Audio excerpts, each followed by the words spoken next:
They said love has no boundaries.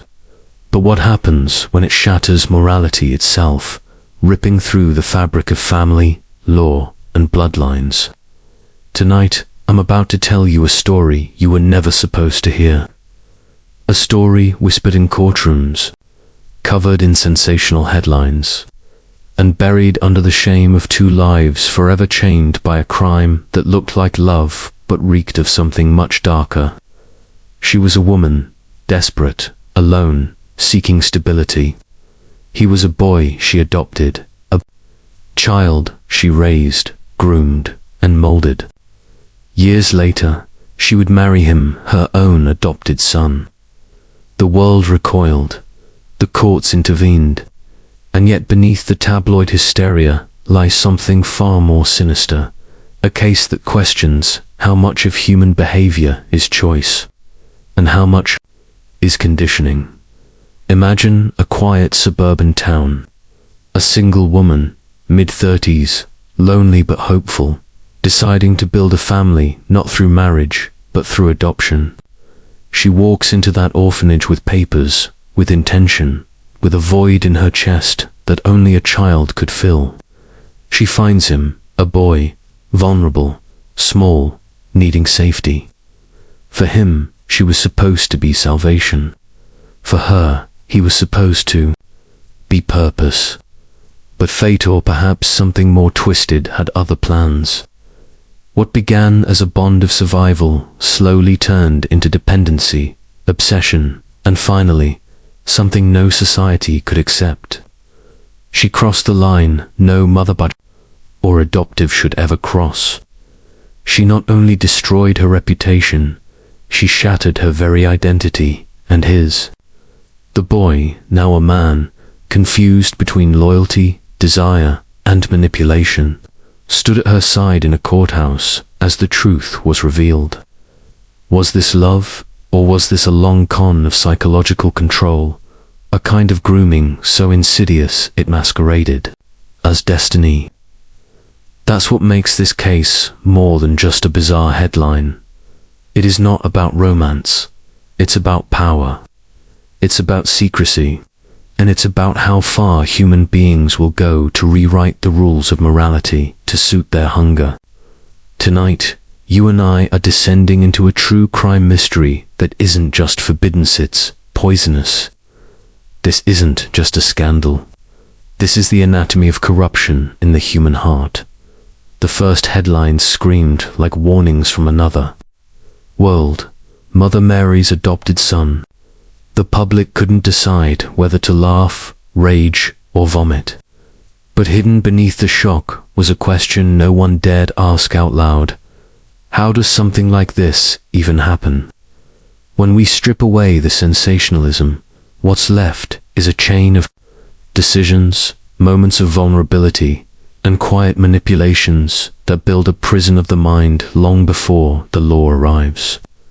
She was supposed to give him a childhood, yet what she gave him was a script he never chose.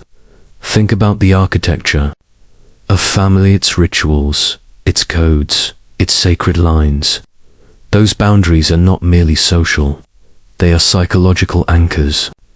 When they break, everything collapses. In their home, behind closed doors, those lines blurred. At first, it was subtle, dependency disguised as care, intimacy framed as trust. He looked to her as protector, she looked to him as redemption. But, slowly, the roles inverted. A child cannot give purpose to an adult. A child cannot carry the weight of filling someone's emptiness. Yet she made him believe he could. That was the first crime, not the marriage, not the papers, but the slow reprogramming of his identity. By the time he reached adulthood, his sense of self was wrapped in her approval. His loyalties weren't to peers, lovers, or future dreams. They were tied to the woman who raised him and rewrote the definition of what love meant. And when society looked in from the outside, they saw only the grotesque final act, not the years of conditioning that led there. But isn't that always how these stories unfold? We never see the grooming until it's too late. We never recognize the control system until the victim stands hand in hand with their captor, insisting it's love. The court would call it incest, though no blood connected them. The papers would call it madness. But what should we call it? A tragedy, a crime of desire, or a warning about how fragile the human psyche truly is when someone else is determined to bend it? Tonight, as we strip back the layers of this story, you must understand, this wasn't just forbidden romance. It was psychological warfare. And once you see how it unfolded, you'll never look at the word family the same way again. The woman at the center of this story wasn't a shadowy figure hiding in the corners of society. She was ordinary, a neighbor, a co-worker, someone you might pass at the grocery store without suspicion. That's what makes this case more unsettling. Monsters don't always arrive with fangs and bloodstains. Sometimes they look like people desperate for belonging, people who use loneliness as justification for unthinkable acts. Her adoption of the boy had been legal, documented, and celebrated at the time. She gave him a home, a roof, meals, and the illusion of safety. But what no one could see was the hidden transaction beneath that surface. Every kindness carried an unspoken debt. Every hug had a weight. He was not just her son. He was her investment. Her lifeline, her crafted companion in a world that had denied her affection elsewhere. To him, she was everything. To her, he was becoming more than he should ever have been. Psychology calls it enmeshment, when boundaries collapse and two lives fuse until neither identity stands on its own. In their house, enmeshment became the air they breathed. He didn't know how to rebel, didn't know how to detach, because rebellion would mean severing himself from the only person who would ever claim to love him. And so the stage was set for something society would later label abhorrent but, to them, felt inevitable. Marriage became not just a choice, but the final act of loyalty in a script written long before he was old enough to understand. And when the papers were signed, when vows were exchanged, what should have been love's highest expression was instead the world's darkest betrayal. The law intervened, yes. Charges were filed. Judges shook their heads. But the law cannot erase the years of psychological training that led to that altar. This is why the case still chills those who study it, not because of the marriage itself, but because of the question it forces into the open. How much of our identity is truly ours, and how much is built by those who claim to love us? When a parent crosses the line into possession, into obsession, the child doesn't just lose innocence. They lose the ability to ever know where their own soul begins. That's the real crime here, and it's one society isn't prepared to face in the sterile glow of the courtroom, where truth is supposed to stand unshaken. The woman and her adopted son sat together like a grotesque parody of marriage. She wore a smile that looked rehearsed, a performance for cameras, while he sat stiff, eyes darting as though searching for an escape that didn't exist. The judge looked down on them with a mixture of disbelief and disgust. But what no one in that room truly grasped was the invisible chain between them, a bond not of love, but of programming. She had carved herself into his mind.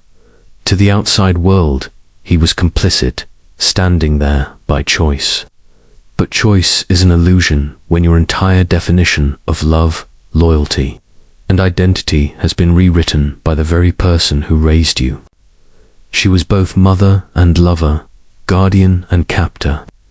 The contradiction was impossible to reconcile, and yet he lived inside it, every breath suffocating under its weight. The prosecutor painted her as a predator, a woman who had groomed a child into submission until he could no longer distinguish right from wrong. The defense tried to soften the picture, suggesting that two consenting adults had simply followed their hearts. But the courtroom could not capture the years of dependency that had locked him into her gravity. It couldn't measure the nights she whispered to him that no one else would ever love him the way she did. It couldn't replay the 1,000 little manipulations that stripped him of the ability to see her for what she was. What shocked the jury wasn't just the crime, it was the revelation that this marriage wasn't discovered in some hidden underground world. It was real, documented, public, signed into legal recognition before society finally intervened. And that raised a disturbing question. How many other stories like this are buried beneath the surface, hidden by silence, protected by fear, dismissed as eccentricity until they explode into scandal? This wasn't an isolated crime. It was a symptom of something larger, the corruption of trust, the collapse of boundaries, the way power twists itself into intimacy and calls it love. The gavel fell. The sentence was handed down. But punishment cannot unmake the years of psychological engineering. It cannot erase the forbidden truth that a boy was raised not to be a son, but to become a husband. And that truth should disturb every one of us. The newspapers feasted on the scandal like vultures on a corpse. Headlines screamed in black ink, painting her as a monster and him as a willing accomplice. But buried beneath the sensational headlines was a quieter truth, one most people didn't want to confront. Because this case was not just about one woman, one boy, one marriage. It was a mirror reflecting a pattern as old as civilization itself. History is littered with forbidden unions, grotesque arrangements justified by power and hidden under the veil of tradition. Pharaohs once married their sisters to keep bloodlines pure. Monarchs arranged marriages with children to cement alliances. Institutions that preached morality were often the same ones exploiting those they claimed to protect. When you look closely, this marriage between a woman and her adopted son wasn't an aberration, was a modern echo of ancient crimes. But unlike kings and pharaohs, she had no throne to justify her corruption. All she had was her loneliness, and her ability to bend one vulnerable boy into the shape of her desire. And that's why society erupted in disgust. Because when rulers commit forbidden acts, we call it history. When the ordinary do the same, we call it crime. Yet strip away the layers of context, and the mechanism is identical. Grooming, conditioning, and rewriting morality until the impossible feels inevitable.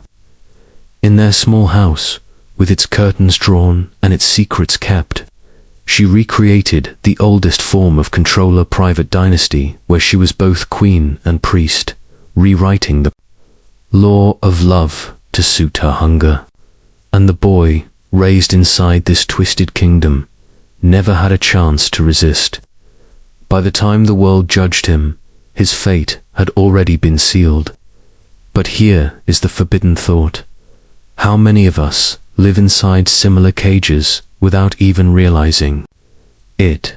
How many of us accept definitions of love, loyalty, and obedience that were programmed into us long before we could resist? Her crime is grotesque, yes, but it is also revealing. Because it shows us the machinery of control, not only in her household, but in families, schools, governments, religions. Control disguised as care, power disguised as love. That is the shadow this case drags into the light. And it is why you, and I cannot look away.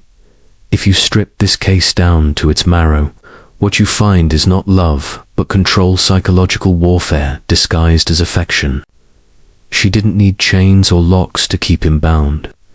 She used something far more effective: dependence. From the time he was a child, every step of his life was filtered through her approval. She decided what he ate, when he slept, who he spoke to. She controlled not just his environment, but the very language he used to understand the world. And when you control language, you control thought. Slowly, she bent reality itself around him. Imagine growing up with no model of healthy relationships, no outside anchor to measure right from wrong. All he had was her voice, telling him what love was, telling him he was chosen, telling him that their connection was special, sacred, untouchable. The human mind, especially when young, clings to those narratives like oxygen. They become truth, not because they are right, but because they are repeated. And by the time he was old enough to question, it was already too late. He couldn't imagine a life beyond her. To leave her would be to cut away not just a relationship, but his entire identity. This is why survivors of grooming often defend their abusers, because breaking free means admitting the very foundation of their lives has been poisoned. That's a truth most people cannot face. And so when he stood beside her, calling her wife, insisting on his loyalty, many dismissed him as complicit. But in reality, he was still that boy, still trapped inside her gravity, unable to escape the psychological maze she had built for him. The world saw two adults making a forbidden choice. What the world didn't see was the years of conditioning that erased his ability to choose at all. This isn't just a story of a marriage gone wrong. It's a study of how fragile the human mind is under long-term control. It's a warning that love, when twisted by power, can become the most effective prison in existence.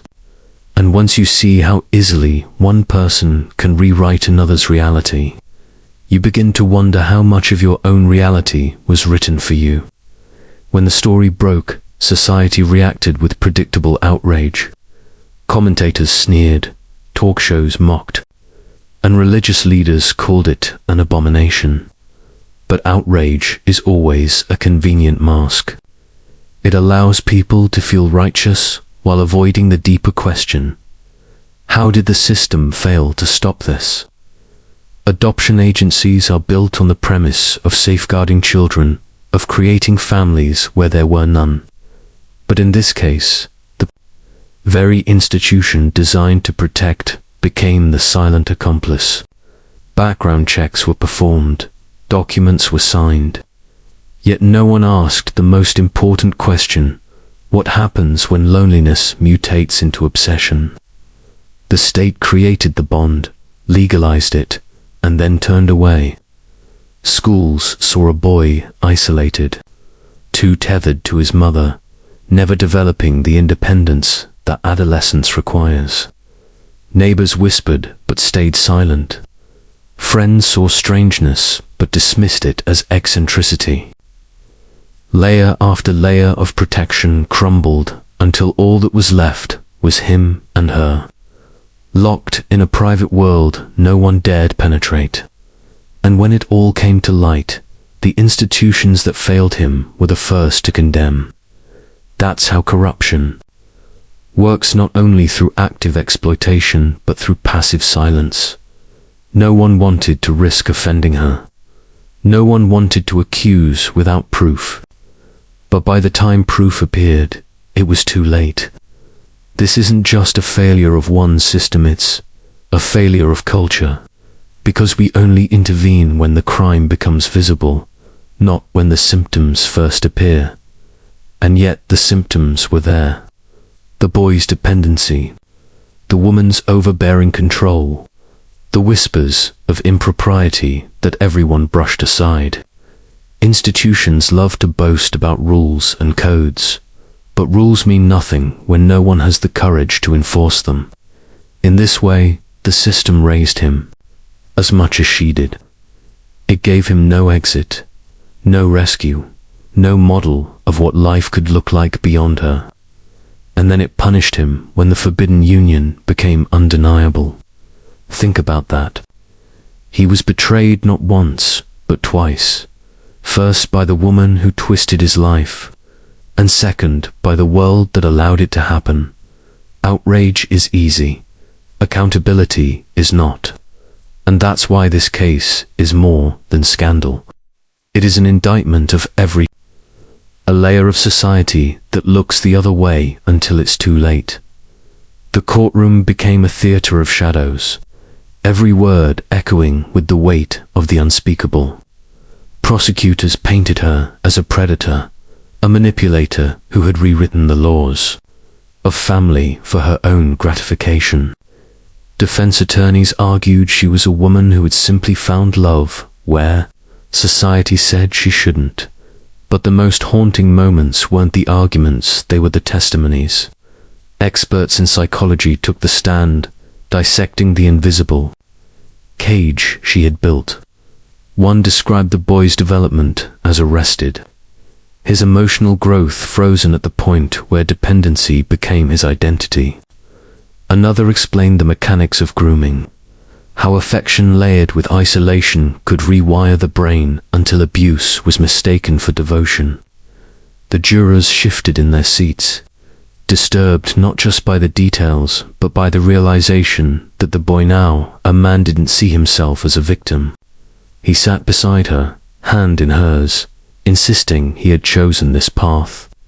But choice, the experts argued, cannot exist when it is molded from childhood.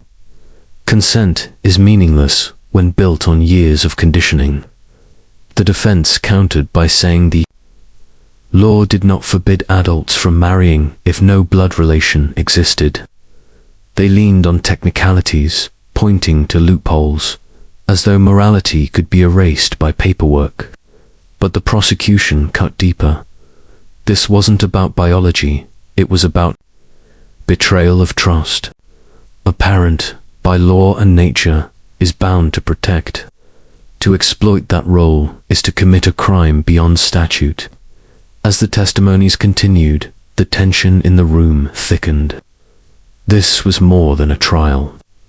It was a dissection of love itself, an examination of how easily the human mind can be bent into servitude under the mask of care. The public devoured every headline, yet few understood what was truly on trial. The fragility of identity, the ease with which loyalty can be corrupted, the silent complicity of systems that ignored warning signs until disaster struck. And in that courtroom, under the sterile lights, the line between victim and accomplice blurred. Was he guilty of marrying her? Or was he still that boy, trapped in her design, unable to see the bars that enclosed him? The jury would decide. But no. Verdict could undo the psychological chains already forged. The media swarmed like sharks at feeding time. Reporters crowded the courthouse steps, cameras flashing, microphones thrust forward, demanding quotes. For them, this was not a tragedy, was entertainment. Tabloids branded her the mother. Bride, late-night hosts made jokes, reducing years of trauma to a punchline. Viewers at home devoured every scandalous headline, shaking their heads in disgust, even as they secretly craved more details. That's the sickness of spectacle. It numbs us to the real suffering beneath the story. The woman seemed to relish it. She posed for cameras, smiled as though she were a celebrity caught in a forbidden romance rather than a criminal on trial. She thrived on attention, twisting public outrage into validation, convincing herself that if the world couldn't look away, then what she had done must be powerful, even justified. But what about him? He stood beside her, dragged into the spotlight, unable to escape the narrative crafted by her and amplified by the press. Headlines never called him victim. They called him lover, husband, accomplice. His story wasn't told, was consumed. And in that consumption, the deeper truth was erased. The truth that he had been molded for this role. The truth that his choices had been stolen long before the cameras arrived. The media doesn't care about truth. It cares about shock, about feeding the masses a story that feels too grotesque to ignore. They painted him with complicity because victimhood didn't sell newspapers. And the public, conditioned by a culture that prefers scandal over complexity, accepted it without question. The real crime was buried beneath the noise, the grooming, the manipulation, the system that failed him. That's how corruption hides, by erasing the story, but by drowning it in laughter and outrage until the serious questions disappear. Ask yourself this: how many other crimes are buried the same way? How many victims are erased by the way their stories are told? This case was transformed into a carnival act, a grotesque display meant to provoke gasps rather than reflection. And while the world laughed, while headlines screamed, the boy who had never been free stood beside the woman who had taken his life and wore his chains like a crown. When the cameras shut off and the reporters went home, what remained was not a circus, but a prison made of silence. Most people asked the wrong question. Why didn't he leave? They imagined that once he turned 18, once he became a legal adult, freedom was within reach. But freedom is not a matter of age, it is a matter of mind. He was raised in captivity of a different kind, the captivity of belief. She had written herself into the very core of his identity. To him, she was not just mother, not just guardian. She was destiny. Every lesson she gave him, every story she told, every gesture of affection was a brick in a fortress designed to keep him inside. And here lies the cruelest truth. Victims of grooming often do not see their chains. They defend them. They cling to them because to admit they were trapped means to admit their entire life was a lie. For him, to reject her would have been to reject everything he had ever known. And that is a kind of death the human psyche resists with all its strength. She understood this. She used it. Every time he showed doubt, she reminded him of his isolation. No one will ever love you the way I do. That phrase, repeated enough, became prophecy. And so he stayed, not because he lacked physical freedom, but because he lacked psychological independence. That's what makes this case so terrifying.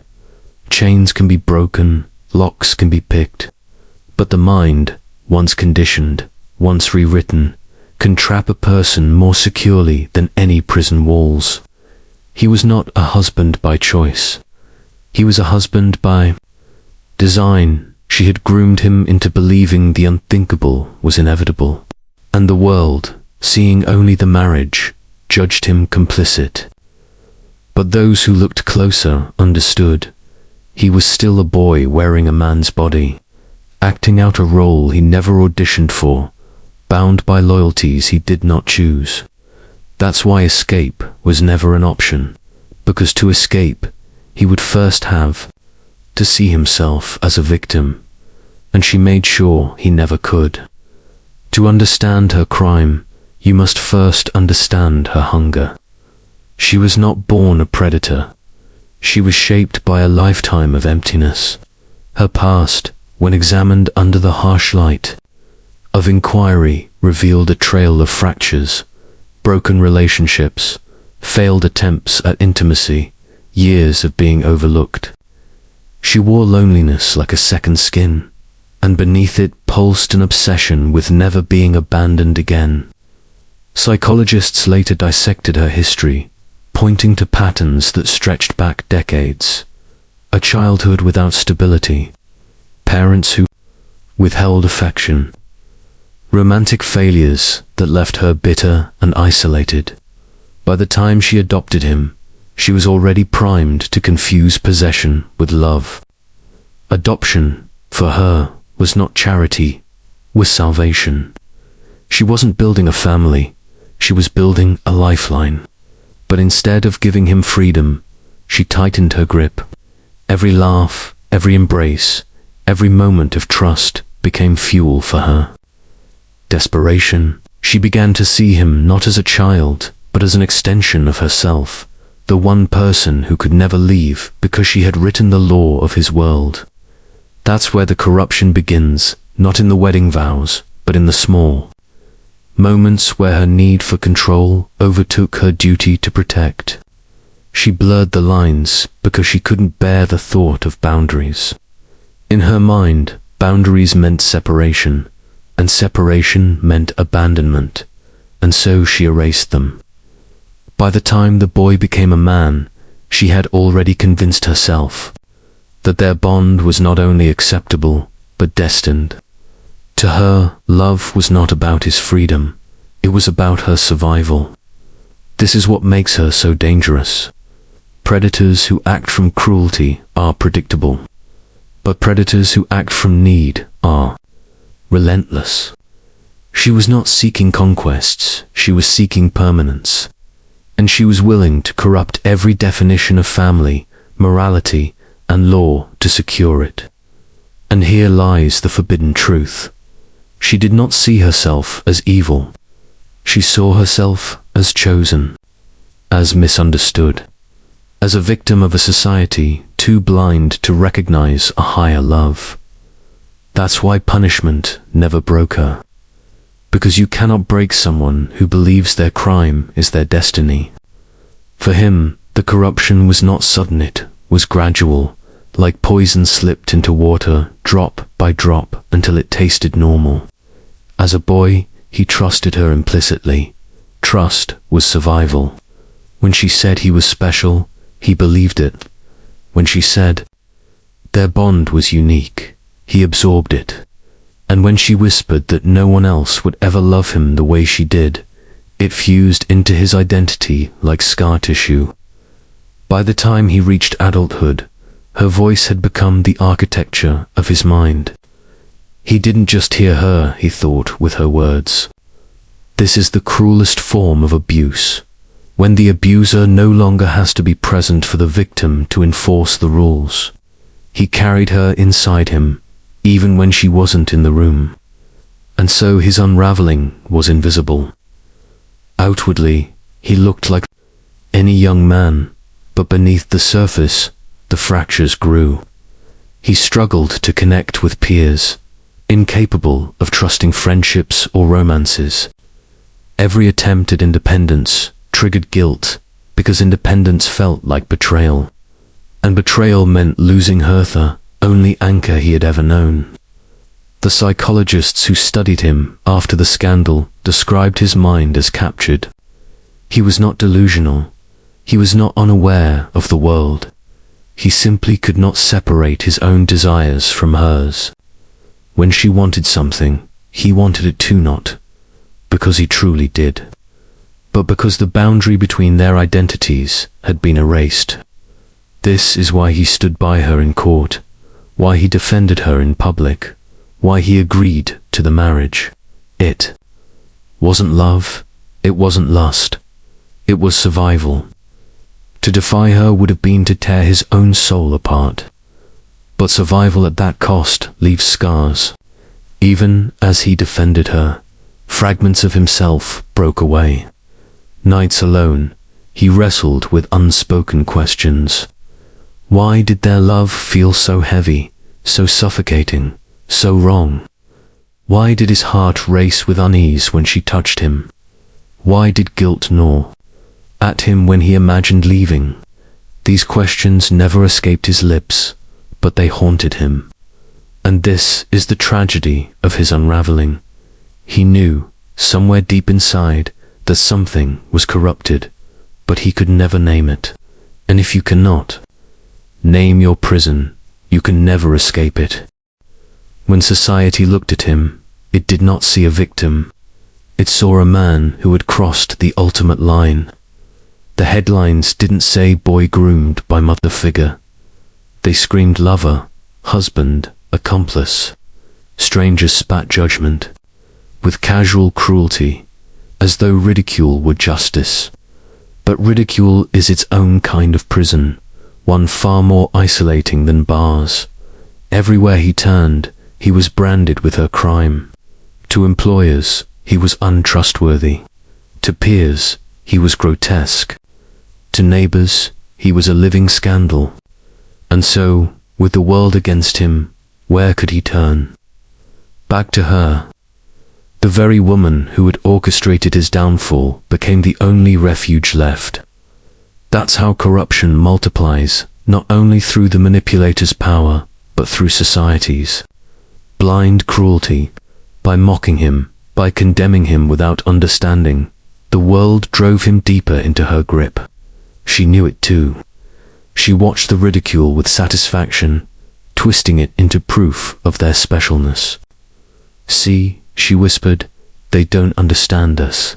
They never will. It's you and me against the world." Those words burned into him like scripture. He believed them because he had no other choice. The irony is chilling. The same public that screamed outrage was the same force that ensured he stayed loyal. Outrage stripped him of options, shamed him into silence, erased his ability to find allies who might have pulled him free. Instead of offering compassion, the world offered scorn, and so he clung tighter to her.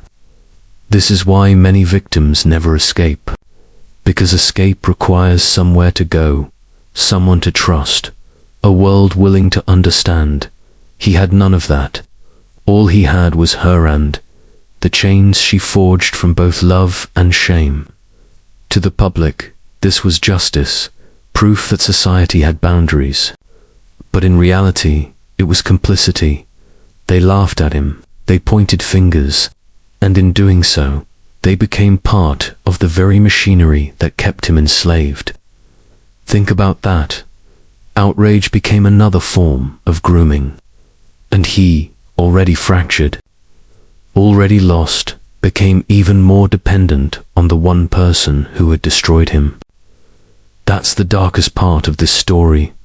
Not just her crime, but the way the world helped her finish it. For her, the outrage wasn't Shamit, was fuel. Each headline, each whisper, each laugh that carried their names was twisted in her mind into confirmation that their bond was unbreakable. She reframed disgust as jealousy, judgment as persecution, mockery as proof that they were chosen. "They can't stand us because they'll never understand us," she told him, turning society's revulsion into a rallying cry. This is the alchemy of obsession, taking rejection and melting it into a weapon, and she wielded it against him relentlessly. Every time doubt flickered in his eyes, she would remind him of the hate waiting outside their door. "You have no one but me. I have no one but you. If you leave, they'll destroy you." It was not merely manipulation, it was indoctrination. And like all indoctrination, it thrived on isolation. She cut him off from those who questioned, encouraged him.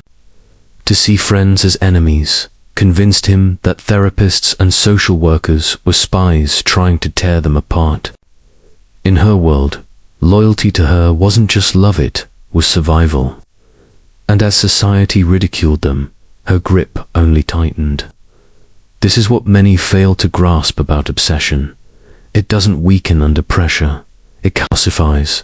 It grows sharper, harder, more determined. She saw herself not as a criminal, but as a martyr. Every insult was proof she was suffering for a higher truth. And in her delusion, she pulled him deeper into the fire with her. To her, the marriage wasn't just rebellion, it was victory, a defiance against a world that had always abandoned her. She believed she had found permanence, and she would burn every law, every relationship, every shred of morality to protect it. But obsession is a parasite. It consumes its host. Even as she smiled for cameras and held his hand in court, her paranoia was growing. She feared betrayal from him, from authorities, from anyone who dared to intervene. That paranoia made her more dangerous, more controlling. She didn't just want him to stay. She needed him to stay, because, if he left, her entire identity, this narrative of forbidden destiny, would collapse into dust. And so she fought harder, sharper, darker. But obsession has a cost. And the cost was his soul. The cracks appeared, quietly, like hairline fractures in glass barely visible but destined to shatter under the right pressure. He had grown under her shadow, molded by her rules, consumed by her narrative, but deep inside, something restless stirred. It wasn't rebellion at first, just small questions. Why did every choice have to pass through her? Why did every friendship end in suspicion? Why was the world painted as enemies, when all he wanted was to breathe outside her grip? For years, he silenced those thoughts, convincing himself her words were truth. But the human spirit resists chains, even invisible ones. And though she worked tirelessly to erase his independence, fragments of it remained buried within him. It showed in his eyes, in the way he lingered too long in conversations with others, in how he flinched when she tightened her hand around his arm in public. She noticed, of course, she noticed. Obsessive love is hypersensitive, always scanning for betrayal, always feeding on fear. And when she saw those tiny fractures, she didn't loosen her grip, she doubled down. She reminded him of his past, of the abandonment before her, of the scars she claimed only she had healed. She told him no one else could ever want him, no one else could ever understand him, no one else could ever love him the way she did. To her, doubt was disease, and she was the cure. But the more she insisted, the more he felt the walls closing. He had grown up believing she was savior, protector, destiny. But what if she was also prison? That thought terrified him. Because to accept it meant admitting he had been living a lie, surrendering his identity to someone who built it on control. And still, he said nothing. Outwardly, he obeyed. Inwardly, he began watching her, noticing things he had ignored before, the sharpness in her tone when she felt threatened, the way her smile vanished the second others looked away, the dark satisfaction she seemed to draw from their notoriety.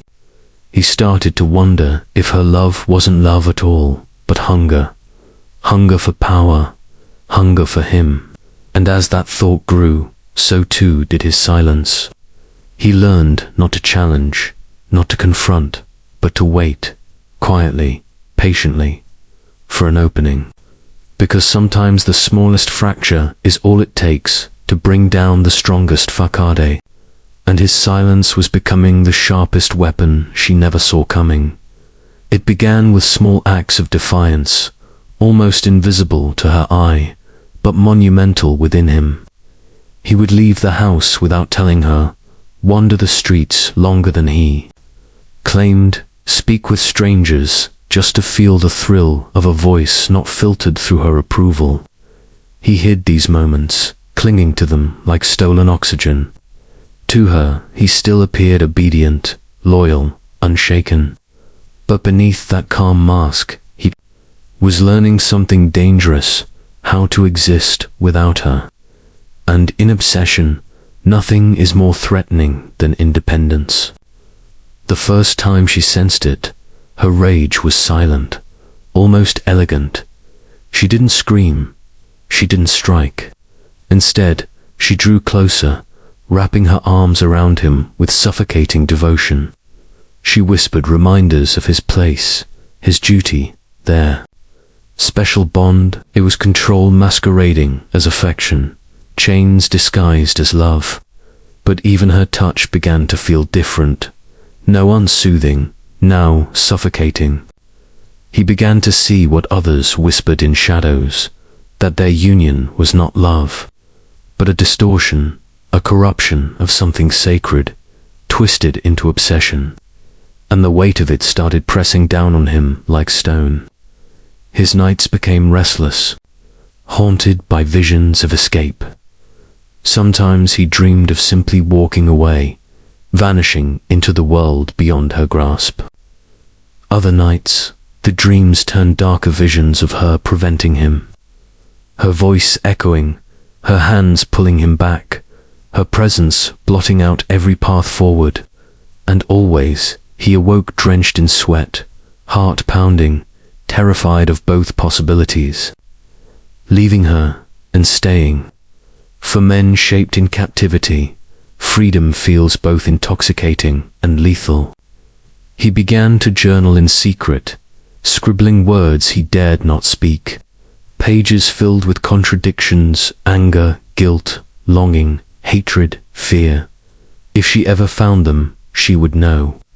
And yet he kept writing as though each word was a rebellion, a small knife carving through her hold. The descent was shifting now, from passive silence to dangerous awareness. He knew what she was, and that knowledge could not be buried again. Every lie she told, he recognized. Every manipulation, he dissected. But awareness without action is torment, and the more he saw, the more unbearable it became. He could no longer look at her without seeing the prison behind the smile. And though she didn't realize it yet, her empire was collapsing because, once a captive sees the bars of the cage, the clock of rebellion has already started ticking. Her intuition sharpened like a predator's. She sensed the shift in him long before he spoke a word. A subtle withdrawal in his gaze, a hesitation in his embrace, a silence that felt colder than disobedience. To her, this was betrayal, a crack in the carefully crafted reality she had built around him. And when obsession meets betrayal, the mind transforms into something unrecognizable. She began to monitor him with a vigilance that bordered on madness. Every movement was noted, every pause dissected, every glance studied as though it carried a hidden message. When he left the house, she followed, sometimes from a distance, sometimes appearing suddenly in the places he thought were safe. At first, he thought it coincidence, her uncanny ability to appear at the right moment. But soon he realized there were no coincidences left in his life. She had erased them all. Her paranoia grew into ritual. She inspected his belongings daily, rifled through his clothes, even checked for signs on his body as though escape could leave a physical mark. His journal, the secret weapon of his rebellion, became her greatest target. She searched for it obsessively, convinced that somewhere in the house his true thoughts betrayed him. And he, knowing this, had to outwit her. He began to hide his words in places even she would hesitate to look. Inside torn bindings of old books, beneath loose floorboards, stitched into the lining of his jacket. His rebellion was not only survival, it was war, fought with ink and silence instead of fists. Yet she grew bolder in her attempts to reclaim control. Her whispers at night became interrogations. Her touches turned into grasping holds, her embraces like shackles. Sometimes she would wake him in the middle of the night, her voice low and trembling, demanding that he confess what he was hiding. Other times, she wept in front of him, painting herself as the victim of his cruelty, the abandoned mother-wife, whose only sin was love too deep. This cycle rage and tenderness, suspicion and devotion wasn't accidental. It was psychological warfare, designed to break him, to confuse him, to trap him again in the web of dependency. But he had seen too much, and the knowledge was poison that could not be purged. He realized then that freedom wouldn't come through words, or negotiation, or patience.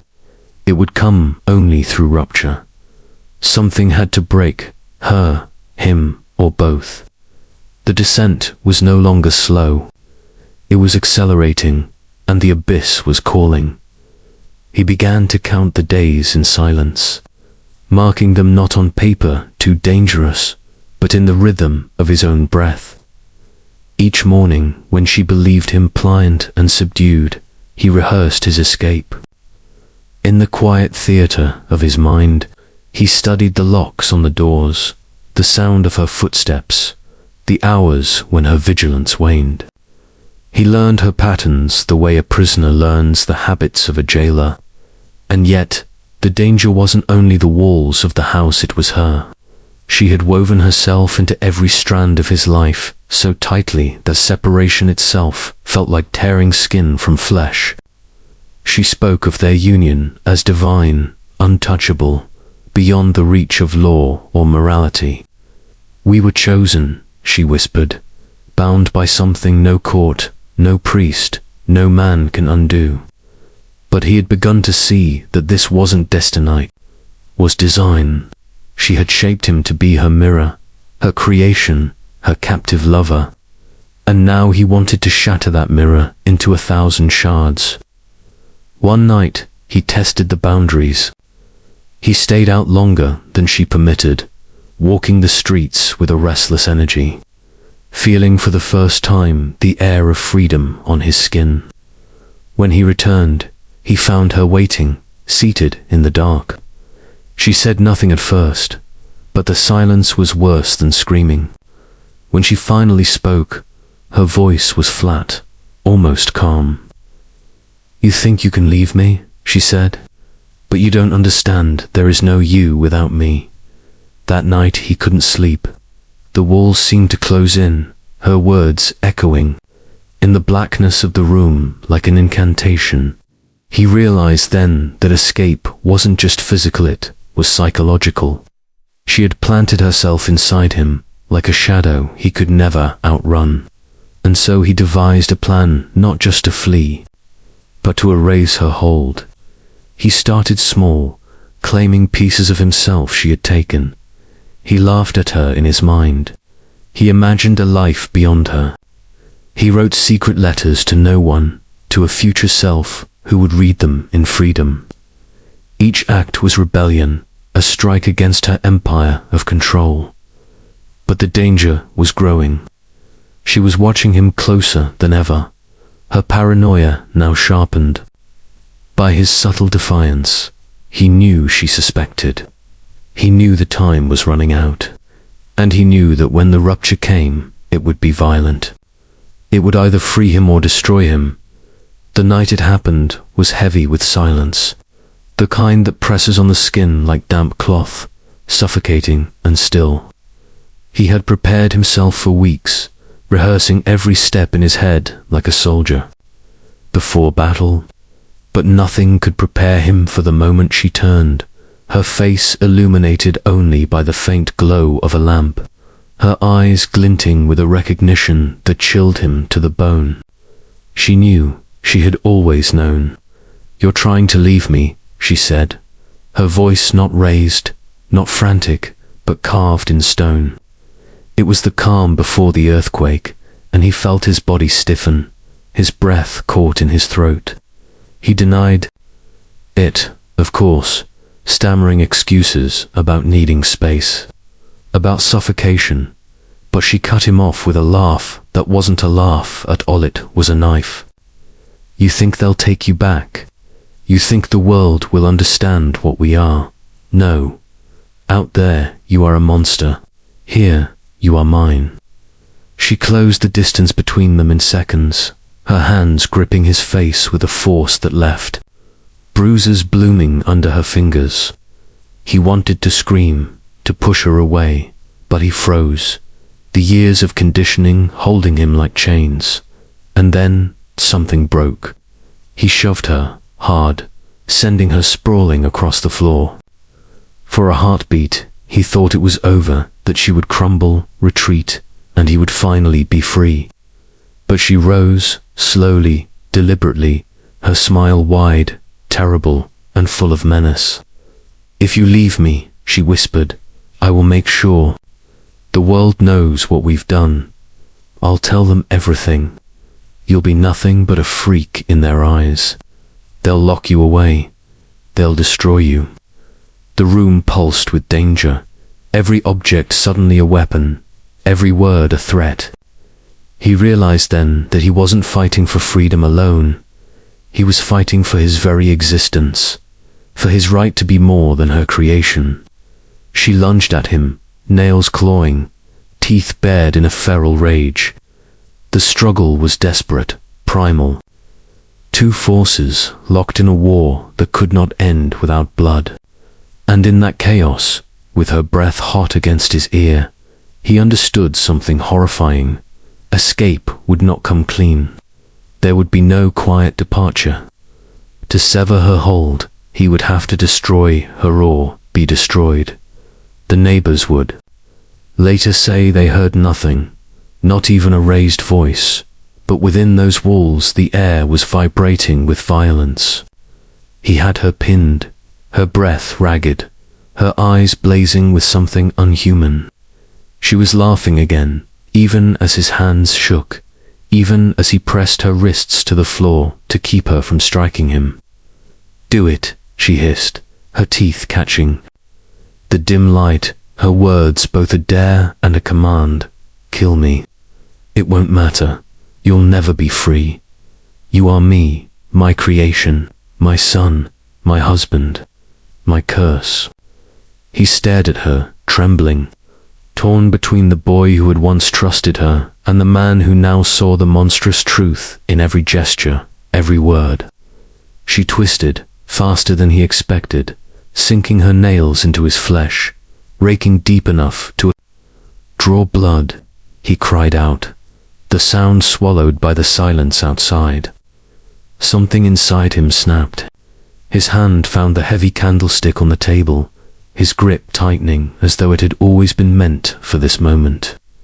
He raised it, his chest heaving, his vision blurred with fury and despair. She didn't flinch. She welcomed it, her lips curling into that same terrifying smile. "Yes," she whispered, almost lovingly, "show me you're mine." The first strike was clumsy, fueled by panic more than precision. But the second landed with force, a crack that echoed in his ears, louder than thunder. She collapsed, but even then, her hand reached for him, a grotesque final gesture of possession. The blood spread quickly, pooling around her, staining the wood, staining him. He dropped the candlestick, his whole body shaking, his breath shallow and broken.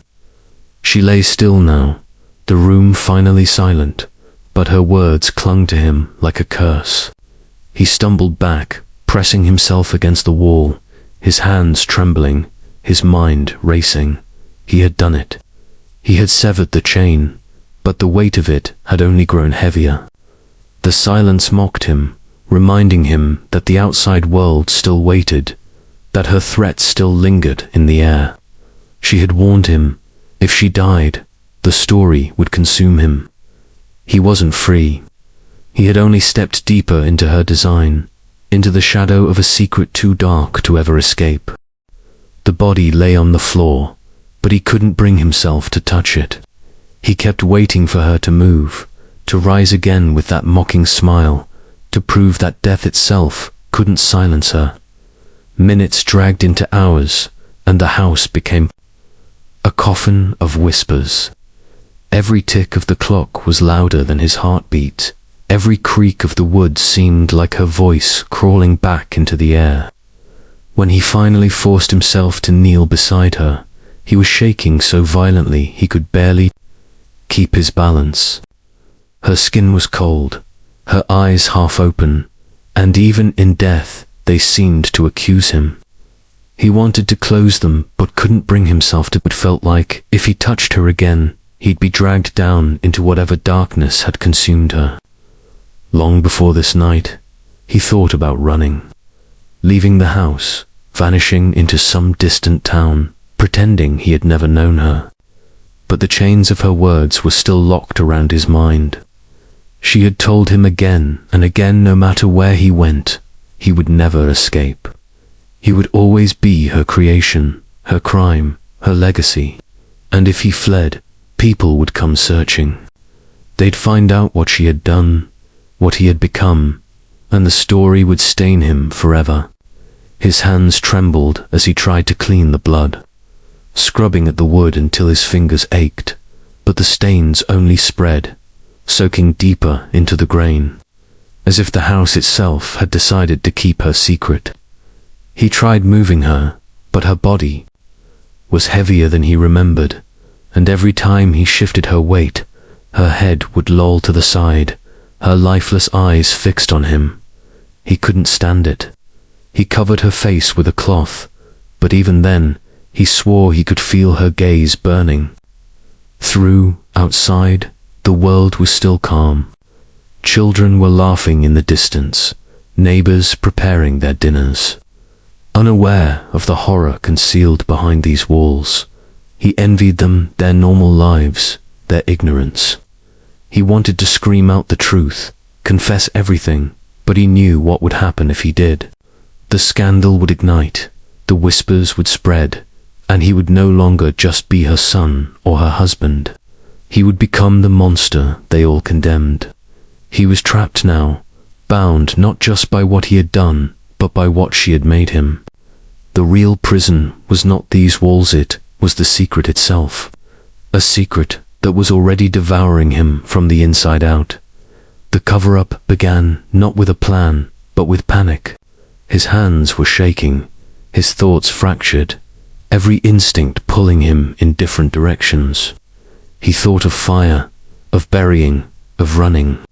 But each idea collapsed under the weight of what she had always drilled into him. Appearances must be maintained. She had lived her life weaving lies so tightly they became truth, and now, even in death, he found himself bound to her methods. He dragged her body through the hall, every thud of her limbs against the floorboards sounding like a gunshot. He tried to lower her gently into the cellar, but the stairs betrayed him, and she tumbled into the dark with a grotesque finality. The sound would never leave him. He stood there, staring into the void, unable to breathe, as though the house itself was holding its breath with him. He thought of the neighbors. They were used to her absence, her strange habits, her sudden silences. She had conditioned the community to never question too deeply. But still, people always notice.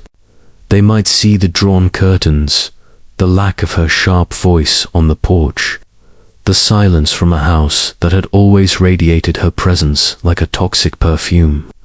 He needed to craft her survival even as he concealed her death. Letters, he thought. She had often dictated them, forcing him to write in her hand, practicing until he could mimic her perfectly. It would not be difficult to forge her words, to make her speak from beyond the grave. But words on paper were not enough. Faces needed to be seen, rumors needed to be killed before they spread. He rehearsed what he would tell them. She was unwell. She had gone away. She needed rest. Each lie tasted like ash, but each one bound him tighter to her will, even in her absence. At night, he could not sleep. The cellar beneath him seemed alive, groaning with her presence. He would hear noises, faint movements, the shifting of weight on stone. He told himself it was rats, but the truth was worst, was his own mind, refusing to let her go, refusing to let him forget. And then the first knock came. A neighbor, cheerful, asking after her, noting how quiet the house had been. He smiled.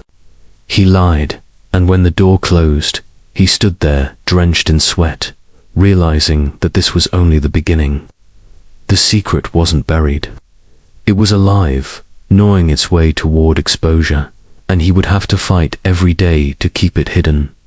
The visits became more frequent, each one tightening the noose around his neck. At first, they were casual, a neighbor asking if she needed groceries, another inquiring if she'd join the church social this Sunday.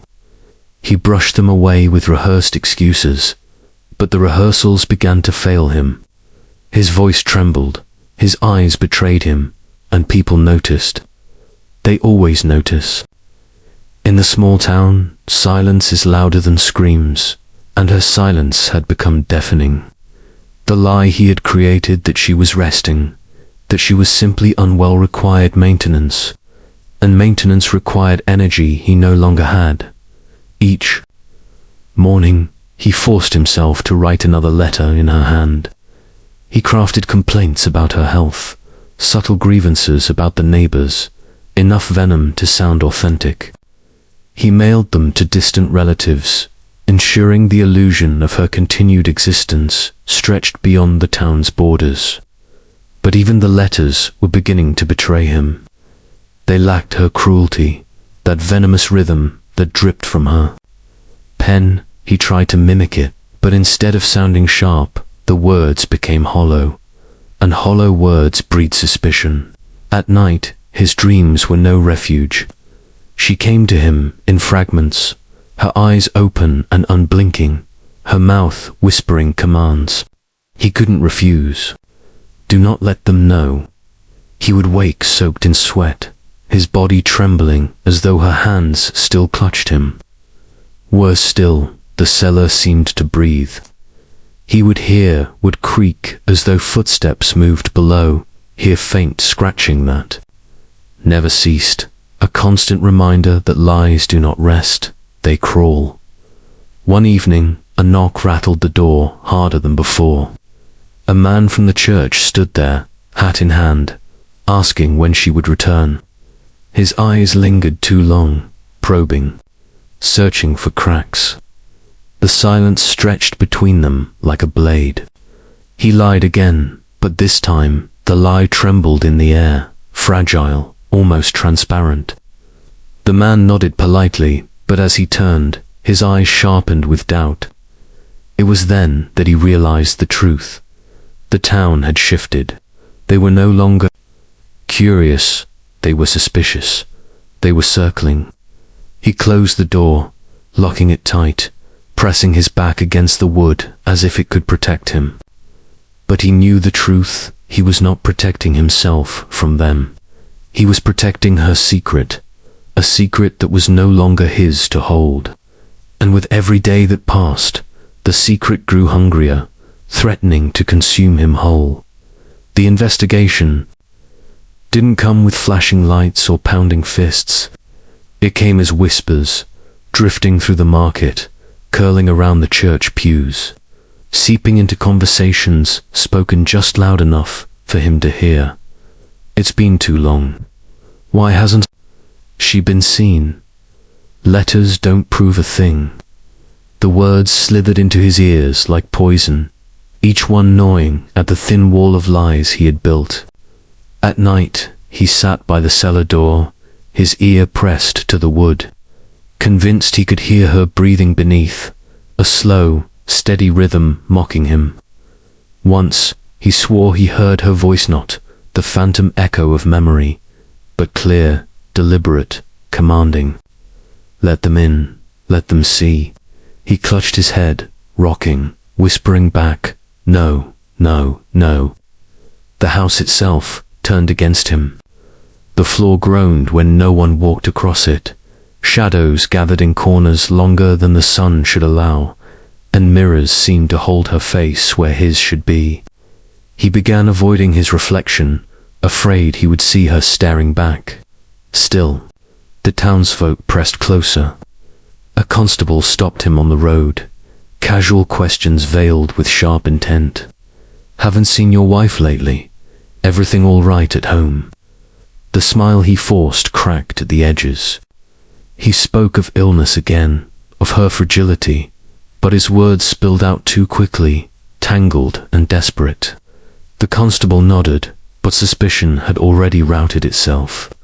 By now, even children whispered as he passed. He could feel their stares burning holes in his skin. That night, unable to bear the weight of silence, he descended into the cellar with a lantern. The air was thick, damp, oppressive. The sheet he had laid over her body weeks ago seemed to pulse, as though something beneath it stirred. He stepped closer, the lantern shaking in his hand, shadows jumping across the stone walls. The sheet shifted. He froze. His heart thundered in his chest as the faintest whisper rose from beneath the fabric. A rasping sound that should have been impossible. "They will find you." He stumbled back, tripping over the steps, the lantern clattering, the flame dying. Plunging the cellar into suffocating darkness, he crawled out, slamming the door shut, gasping, his fingernails clawing at the wood. Whether it was real or madness no longer mattered. What mattered was that her hold had not ended with death. It was tightening, and the town was closing in. The town's patience was running out. Curiosity had turned to suspicion, suspicion to accusation, and accusation into something darker. A collective hunger to see what secrets lay inside his house. It began with knocks at the door, polite inquiries, delivered with two wide smiles. He lied smoothly at first, speaking of letters, of her resting in another town, of her health being delicate. But each knock grew firmer, the questions sharper. When will she return? Why hasn't she written anyone else? Why do you walk alone every evening, lantern in hand, down to the cellar? The last question shattered him. They had noticed. They had seen what he thought invisible. His hands shook as he slammed the door in their faces, retreating to the dark hallways of the home that felt more like a tomb. Yet the probing did not end. Strangers began to linger by the fence, eyes peering into windows. The constable returned, with another man, this time not so casual. They asked to see her belongings, to read the letters. He produced them quickly, his voice defensive, but the constable studied the handwriting too long, as though sensing the tremor of a forged hand. That night, paranoia consumed him. He paced the floor, lantern swinging wildly, his mind repeating one truth he could not silence. They will come inside.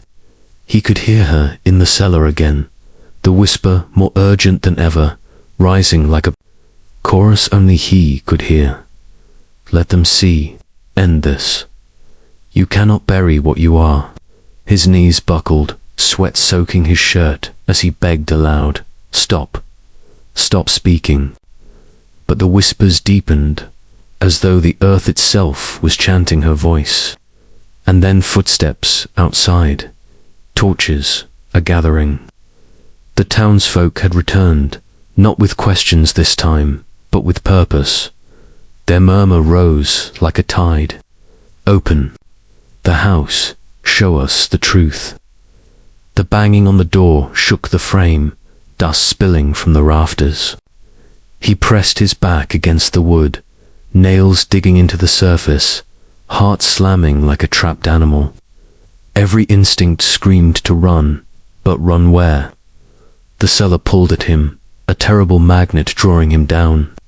He thought of her body, the shifting sheet, the whispered words, and wondered if she had planned this all along, if the true crime was not what he had done to her, but what she had done to him, binding him in death tighter than she ever had in life. As the door rattled, as voices shouted for justice, he realized he had only two choices: to reveal what lay beneath the floorboards, or to vanish into the same darkness that had already claimed her. The door finally gave way with a splintering crash, sending shards of wood skittering across the floor. The townspeople poured inside, torches blazing, eyes wide with the mixture of fear and fascination reserved for forbidden truths. He stood frozen at the top of the stairs, his body rigid, chest hammering, mind a battlefield of terror and defiance. They called out for her, voices sharp and demanding, cutting through the oppressive air. He tried to speak, to weave another lie, but words caught in his throat. They surged toward the cellar door, torches illuminating the rough wood panels. And with a collective heave, the door was thrown open. The stairwell below was dark, but the smell hit them first damp. Iron, decaying it, froze their movements. He felt her presence there, palpable, more alive than when she had walked the halls. His own breath came in ragged bursts. One man descended, lantern held high, casting grotesque shadows against the walls. And then they saw it. The sheet, stained and heavy, crumpled at the bottom of the stairs. The body beneath was unmistakable, grotesque in stillness, eyes staring sightlessly at the ceiling, as if accusing everyone present of complicity. Gasps and whispers erupted, the crowd recoiling, horror-struck, yet unable to look away. He wanted to flee, to disappear, to melt into the shadows of the house that had become both prison and stage, but his legs betrayed him, refusing to move. The whispers in his head, her voice rose to a deafening crescendo, mocking, claiming, commanding. It was always me. It will always be me. The constable stepped closer, pale and trembling, reaching toward the sheet. He could see the questions forming in the man's eyes. How long? Why?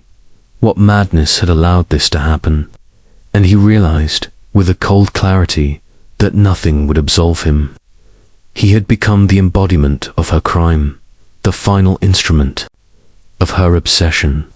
The townspeople, once angry, now silent, stared at him not just as a man, but as a testament to the horrifying power she had wielded. And in that moment, he understood that the story would never end, that her presence would linger in every whispered retelling, every horrified glance, every lingering shadow in the halls of the town. She had transcended death.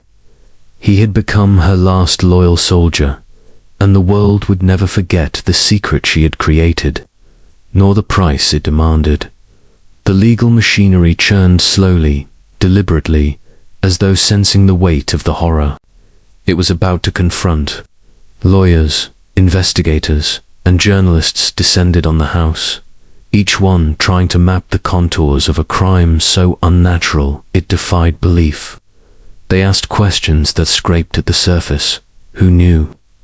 How long had it been going on? What madness had twisted love into this grotesque tableau? He answered, but his words were brittle, hollow, laden with the echoes of her whispers, her lessons, her control. Every testimony he gave was filtered through the residue of her influence, every memory poisoned by the years spent under her domination. Outside the courtroom, the town was restless. Their fascination bordered on obsession. Newspapers splashed the story across front pages, headlines screaming betrayal, incest, murder, and obsession.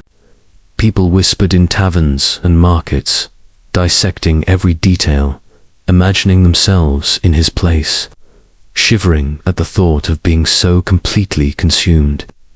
Psychologists were brought in to testify, dissecting his psyche with precision, calling it trauma bonding, complex manipulation, psychological captivity. Yet the public struggled to see nuance. They demanded villains and victims, lines drawn in stark black and white, incapable of understanding the grey labyrinth of his life, and he, the central figure, felt himself disintegrating under the gaze of the world. Every accusation, every stare, every murmur of monster or madman tightened the chains she had forged in him. Chains that were now publicly visible but still invisible to those who might help. The court proceedings became a theater of obsession and shame, his every gesture scrutinized, his every expression a reflection of her lingering presence. He could feel her eyes on him even here, beyond the grave, shaping every movement, dictating every response. Society had become another layer of her control, a mirror reflecting the horror she had designed. And in that reflection, he was trapped. He was both perpetrator and victim, a man molded by a woman who refused to release him, a world unwilling to comprehend him, and a secret so dark that even justice could not touch it. He realized then that his life had become a cautionary tale, a warning written in flesh and blood for anyone who might stumble into the shadows of obsession. The world demanded closure, but some truths are too corrosive, too potent, to ever be neatly resolved. They linger like smoke in every corner of memory, in every whispered recounting, forever altering those who encounter them. The courtroom had emptied, the cameras gone, the journalists dispersed, but the weight of their gaze lingered like a disease. He walked alone through the town, every face a mirror reflecting whispers of horror and judgment. The crime that had bound him to her now bound him to the eyes of the world, each one silently accusing, each one replaying fragments of the story in slow-motion torment. And yet, even as society demanded answers, even as the law tried to dissect and categorize, he realized the deepest truths could never be exposed. The depths of her manipulation, the psychological domination, the way she had trained him to obey, to internalize her will, to become her extension, these could not be explained without shattering him completely. People wanted monsters, perpetrators, villains. They could not comprehend a life so ensnared, a soul so warped from the inside out. He became a ghost in his own life, haunted not only by her presence, but by the impossibility of disentangling the man she had made from the boy she had consumed. The house remained silent, a monument to obsession and secrecy, its walls holding every scream, every whispered command, every stolen moment of autonomy. He could not live there anymore, yet leaving felt like abandoning her, and abandoning her meant losing the last tether to a reality he had never truly owned. Friends and strangers alike avoided him, unsure whether to pity, fear, or condemn. Even those who understood fragments of his story could not grasp the full horror, could not feel the suffocating claustrophobia of years under her psychological siege. And in that isolation, he understood the cruelest lesson of all, that some crimes do not end with death, that some victims never escape, and that some horrors are so intimate, so intertwined with the soul, that the world can never comprehend them. He was left to wonder, a living testament to her power, a shadow of the person he might have been, and the story, twisted, terrifying, unresolved, would continue to ripple through the town, through whispers, through speculation, through the minds of those who dared to imagine the unimaginable. She had built something eternal, a legacy of control and madness, and even in death, she remained sovereign over him, over the secret, over the horror. Years would pass, but the shadow of her influence never faded. He moved from town to town, carrying the invisible chains she had forged, a prisoner of memories too horrific to share, a secret too dangerous to reveal. Every reflection, every shadow, every quiet moment reminded him that freedom had never been his to claim. The story of her death spread like wildfire, but the truth, the twisted, meticulous domination, the psychological mastery that had consumed him remained, locked behind the walls of his mind. And sometimes, in the dead of night, he would hear her voice, clear and commanding, whispering from nowhere yet everywhere, reminding him that some bonds are eternal. Those who study obsession, control, and forbidden histories will tell you that power survives in unexpected forms. She had transcended the limits of flesh and blood, becoming a spectre of influence, a ghost haunting the living, shaping reality even after her physical body was gone. He became a cautionary tale, a walking testament to the terrifying potential of human obsession and the horror of bonds that twist love into chains. And now, you, watching this, feel the weight of it too.